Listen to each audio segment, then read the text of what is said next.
New Zealand Hops is a specialty hop grower and exporter based in Nelson. Doug Donelan, CEO of the company, is a former brewer from Australia. He's been running the business since 2006. Well, Nelson's the only growing region for hops in New Zealand. The climate here is perfect for them, and also hops are latitude dependent, so we sit at 41 degrees south, and the varieties we grow here perform best at that latitude. The industry itself is around about 350 hectares, and we produce around about 800 metric tonne a year. We bring in the hops from the growers in the district, who are all shareholders in the business here, and our role is, first of all, processing and then the marketing of those hops internationally. You'll find us in Guinness, Heineken. We're big domestically with both the brewers here, Lion and DB. And plus, we feature in a lot of major craft beers in the US. There was a world shortage for a bit, and so the actual demand was there, so we've had a couple of good years. But of course, hops can produce a crop very rapidly, so internationally, markets can respond quickly to a shortage, and that's what we're seeing at the moment. So we're actually coming into a period of oversupply.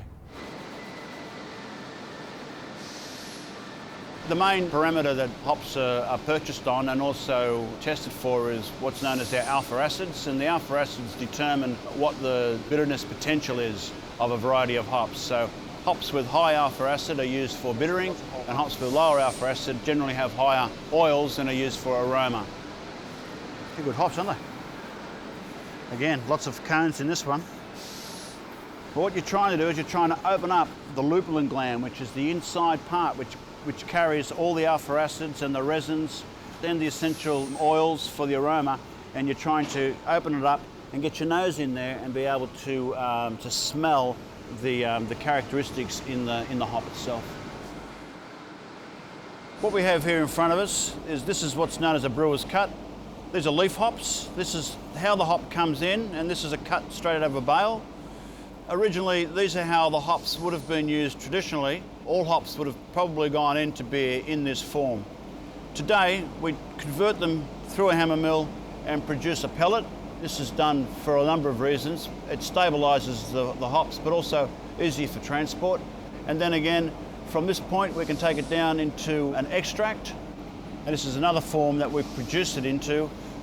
It stabilises the hops, but also makes it quite easy for transport and also for the brewers to use, because what we have here is like a honey consistency, which is in fact the resins of the cone hop concentrated down to this point. The lupulin in the hop, which is the centre of the hop, it contains resins, and the resins also contain the essential oils, and when the brewers are using them, part of the resins will produce the bitterness, which gives the beer its bitter flavour, and the essential oils will give it the taste and the aroma of those oils. The mainstream brewers quite often are looking for the consistency they can get with a product like this and for the ease of transport. It's also good for us to ship it to the Northern Hemisphere, so it's good for international markets. Even craft brewers in the northern markets are still looking to use traditional hops in this form. We actually sell whole bales of hops into the US to some of the craft brewers in the US as well.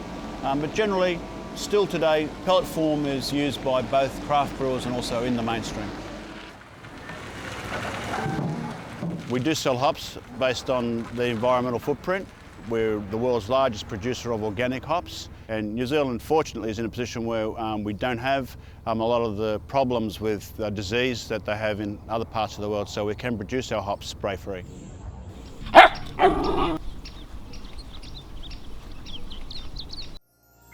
This program was made with funding from New Zealand On Air.